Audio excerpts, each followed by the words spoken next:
आपने मुझे अभी तक सब्सक्राइब नहीं किया है तो सब्सक्राइब करिए, बेल आइकन घंटी को भी दबा दीजिए ताकि नए से नए वीडियो देखने को मिल सके। मैंने अभी 1 मिनट से कम के वीडियो बनाने शुरू किए हैं। देखिए, बहुत ही ज्ञान की चीज़ें हैं। आज मैं आपको शेख चिल्ली की कहानी सुना रही हूँ। शेख चिल्ली थे, वो बहुत अधिक डींगे हाँकते थे, इसीलिए लोग बागों ने उनका नाम शेख चिल्ली रख दिया था। एक दिन वो गांव की चौपाल पर बैठे थे, बच्चे आ गए और उन्होंने कहा कि शेख चिल्ली भाई कोई कहानी सुनाइए। शेख चिल्ली भाई ने कहा ठीक है। उन्होंने कहा देखो, मैं आज बड़ी प्यारी कहानी सुना रहा हूँ। क्या हुआ कि मैं एक राज्य में पहुँच गया और मैं वहाँ लेटा था। सपने में मैंने देखा कि राजा का खजाना की चोरी हो गई है। राजा बड़े परेशान थे। मैं उठकर गया और मैंने कहा कि महाराज, आपकी चोरी इस टाइप के आदमी ने की है, आप सारे नगर के लोगों को बुलाइए तो मैं चोर को पकड़ दूंगा। और राजा ने नगर के लोगों को बुलाना शुरू कर दिया और मैंने उस चोर को पहचान लिया जिसने राजा का खजाना चुराया था। तो राजा ने मुझे नौकरी दे दी और उन्होंने अपने महल में चौकीदारी करने के लिए मुझे रख लिया। मैं कुछ थोड़ी ही देर को झपकता तो मुझे कुछ ना कुछ सपना दिखाई देता था। एक दिन मैंने देखा कि राजा जंगल में जा रहे हैं और उनको कबीले के लोग मारना चाहते हैं। तो मैंने राजा से कहा, महाराज आप शिकार खेलने मत जाइए, आपको कबीले के लोग जो है मारने वाले हैं। उन्होंने राजा ने कहा आपको कैसे मालूम चला? तो मैंने कहा कि मैंने सपने में देखा है कि राजा को कुछ कबीले के लोग मारना चाहते हैं। तो राजा ने कहा नहीं, मैं तो ज़रूर जाऊंगा।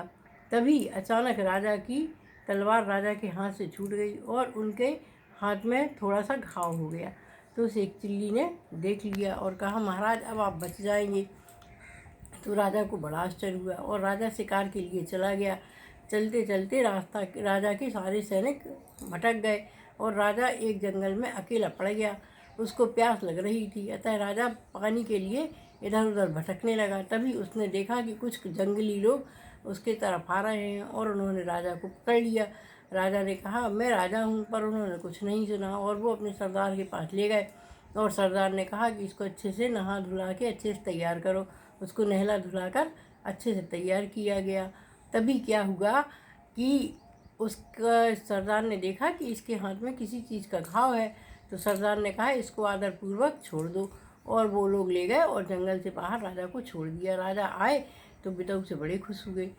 शेख चिल्ली को उन्होंने बहुत सारा इनाम दिया। शेख चिल्ली भी खुश हो गया। और क्या हुआ कि शेख चिल्ली ने एक दिन सपने में देखा कि राजा की जो पटरानी है वो बीमार हो जाएंगी। तो उन्होंने कहा महाराज आपकी पत्नी बीमार हो जाएंगी, और वो सचमुच कुछ दिनों में बीमार हो गई। तो राजा को बड़ा दुख हुआ और राजा ने बड़े बड़े वैद्य बुलाए, लेकिन उनकी पटरानी अच्छी ना हो सकी, उनकी मृत्यु हो गई। तो राजा को बहुत दुख हुआ और राजा ने शेख चिल्ली को बुलाया और कहा भैया आज से आपकी नौकरी हम ख़त्म करते हैं, क्योंकि हमें भविष्य के बारे में नहीं जानना चाहिए। भविष्य के बारे में जानने से हम लोग बड़े ही चिंतित और परेशान हो जाते हैं। तो शेख चिल्ली बड़े ज़ोर से चिल्लाने लगा मेरी नौकरी मत छोड़वाओ, मेरी नौकरी मत छुड़वाओ, राजा जी मेरी नौकरी मत छुड़वाओ। और इतनी ज़ोर से चिल्लाया कि बच्चों ने उसको हिलाया और कहा कि शेख चिल्ली भाई क्या हुआ? तब उन्होंने बताया अरे मैं तो यहाँ बैठा हूँ, मैं तो सपना देख रहा था। और शेख चिल्ली और बच्चे खूब हंसने लगे। धन्यवाद।